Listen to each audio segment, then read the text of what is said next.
Welcome to the very first episode of Business and Brews.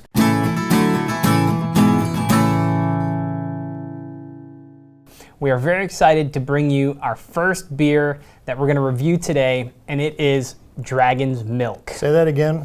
It's the milk of a dragon, Paul. Dragon's Milk. Yes. I'm liking the sound of this. Yes, very large dragon that we snuck in and milked at some point. And now we have this wonderful beer from New Holland, Michigan called Dragon's Milk. All right. So let me just tell you a little bit about this beer, Paul. This is not your everyday run-of-the-mill beer. It is 11% alcohol by volume. Nice high percentage. Ooh, yeah, Good, so you're probably not going to want to drink 5 or 6 of these unless you're looking for a typical Saturday night. Okay. Now, let me just tell you some of the characteristics. It's rich, it's roasty, it's creamy with heavy notes of vanilla. Just enough familiar warmth from those oak barrels, so probably going to get some oak barrel notes in there. All right, what would you normally have this with? What kind of beers does this go with? So this pairs with red meats. It would be paired with things like smoked foods, good for a barbecue, something like that, rich cheeses or some dark chocolates. Gotcha. Very complex beer. So we're going to give this a shot, and we're going to rate this beer. We still don't have a rating system, so if you guys could work on helping us with a rating system. So today, need that scale. Yeah. I don't know what that is. We're going to start with 1 out of 10, but hopefully we get into a little more door-specific rating system here, Paul. That'd be nice. So let's take a look. First of all, I'm going to open it with my ring, which is an excellent party trick, Paul. Very good for you. And I'm going to pour this. Ooh, wow. Looks like a motor oil. All right. Excellent. There you go, Paul. It is a little dark. Yeah, very dark. Not much head on that, which shows not a ton of carbonation, but I am seeing some bubbles, so it does seem to be still carbonated. You can smell a little bit of alcohol. It smells, yeah. You can tell that 11%. Kind of a sweet smell. Exactly, Yeah. exactly. Something different. Okay, let's give it a shot. Not bad at all. That's different. It is different. Very complex. Yeah, you can taste multiple things going on here. All the stuff they said about the oak barrels and there's stuff you can tell there's something going on. It doesn't taste like alcohol though. You're not getting that high alcohol taste in this, which is nice. No, I would say more similar to drinking a bourbon or sipping on a scotch or something along those lines. It's definitely a sipper. I don't think you'd be drinking too many of these in any typical night. I'd keep it like 3 or 4. Yeah, absolutely.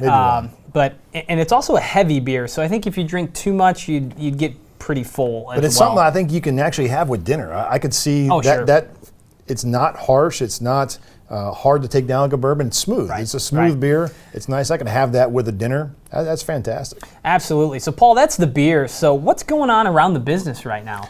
Business-wise, you have to say, the hurricane that's going through the Carolinas, that's been real topical here the last couple of weeks, and our hearts go out to anyone who's been through that. We've heard some real devastating stories from 6 to 8 foot of water through people's businesses. Yeah. So you have a full business where you cannot do any work whatsoever for a couple of weeks. Yeah. That's harsh. Yeah. That is harsh. Difficult time getting techs in to even work on the job. Yeah, or nothing even get help done. clean up. Nothing some of the get roads and things are still closed. And even though they had time, it's hard to get everything you have, that high off the ground. I mean, where does everyone store springs? Yeah, usually on the ground, Paul. On the ground, and that's what happens. But now everyone has to try to get everything up as high as they can, and who knows that the water was going to be up, more than 4 feet. Right. You don't know that, and a lot of the customers have said, "Hey, thank God we got out when we did. They didn't stick around." But also, you can't take that. You have to just take your stuff and go. You can't take chances. Yeah, so one of the things we're doing, Paul, is we're going to try to help some customers out. Awesome. We're going to have a discount if you're looking to restock those items. And we're going to have a one-time, just incredible deal for people so that we can really help people get back in business. So their pole barn, their house, their business, they get flooded, they need inventory. Give us a shout. Yeah, absolutely. Call us up. We'll take care of you just the best that we can.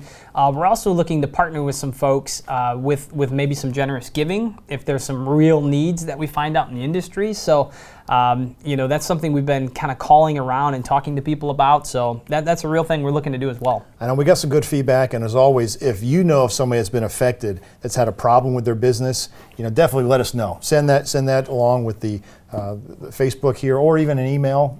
Write to us. Let us know if there's someone in need. You got it, Paul. So some other things we're thinking about in the business right now is that it is almost busy season for us, Paul. It's upon us. And when that hits, I don't think you want to be caught low on inventory. Absolutely not. And it's so hard you're in the busy time to also now double check, what do you need? Do you have enough perf? Do you have enough springs? Do you have screws? Do you have hardware? Yeah. You can't be out of that stuff No. when you're in the busy season. Absolutely not. No, it's something that I think a lot of people just get busy, and it's the last thing you want to think about is going to the shelf and just looking for what items we're out of. But you really need to work on getting stocked up so that you're not slowing your techs and guys down when they're out trying to get the job done. Absolutely not. Double check the inventories, make it an SOP to put it on the calendar this time of year that you know exactly what you have, what you're going into to get ahead of it. Yeah. So also very excited, Paul, about the garage door techs. I mean, there's some really cool stuff happening on that Facebook page right now. I mean, hats off to everybody. Oh, absolutely. So that's something we just love to be a part of. We love seeing what you guys post and the different problems, and I think some of the stuff's laughable that we see on there. Some of the things that homeowners do to try to fix problems. Problem jobs. Oh yes, absolutely. Oh, it's amazing. Or some of the things that people come across, some of the older items that I know that I've never seen before. So I think it's neat to some of that education that's on there as well. Is absolutely. Nice. And I think you brought up earlier, there's some changes that are happening in our industry in California. Yeah. We have a huge change coming up here in 2019. Basically, every operator, every GDO is going to have to be equipped with a battery backup. So once that hits, we're actually not going to be able to sell AC operators at all in the entire state of California. I heard there's going to be a penalty? Yeah, there's a $1,000 fine for even attempting to sell these things or offering them for sale or installing one. So it's something you guys need to be aware of and to start to look at your inventories now. So if you have a ton of AC operators and you're in the California area, you need to start offloading those before this law really comes into effect. And also, we always know when it comes to law, a lot of things start in different states and then it bleeds everywhere else in the U.S. Yeah. It's what happens. Yeah, the feedback has been very mixed. I know a lot of our dealers and guys that we've talked to don't necessarily agree with the law, but there is an attempt to try to make things safer. Whether or not that's going to happen through this law, Paul, it's kind of yet to be seen. But absolutely, this could be picked up by other states. So you may want to really take a look at some of those DC operators. Yeah, get as much information on this as possible because I'm sure it's going to change a little bit before it actually goes into effect. And then once it does, who knows where it's going to go. Yep, you got it, Paul. So we've had an excellent day of reviewing beers and looking at the business. Yes. I'm going to take one final sip of this Dragon's Milk, Paul. And, I finished mine already. I did you like it. So I have to say, for my rating, go ahead and take your sip. I'm going to say mine's about number 7. Say 7 turns out of 10. Okay. That's where I'm at. Well, I'm going to go just slightly higher than that, Paul. I think this is an 8. The complexity of this beer is like no beer I think I've ever had before. There's just a ton going on.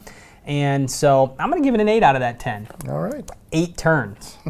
8 turns, 7 turns on my end. Absolutely. Well, like I said, we covered a lot here. We talked about beer, we discussed it, tasted it, brought the information to you. We will need additional beer from our industry, from our folks. Absolutely. They got to let us know, hey, what beer to taste next. Right. You got a favorite? Send it our way. We'll be happy to take a review of it. Absolutely. Doing this once a month, I like this idea. Absolutely. And I'll be down here testing daily, Paul, but we'll get you on video once a month. Thank you guys so much for tuning in, and we'll see you next time. Yes. So we're going to be able to drink beers and talk about business in the industry here in the door industry? Absolutely, Every Paul. month? Monthly. I like this. I like it a lot. Maybe daily. We'll see.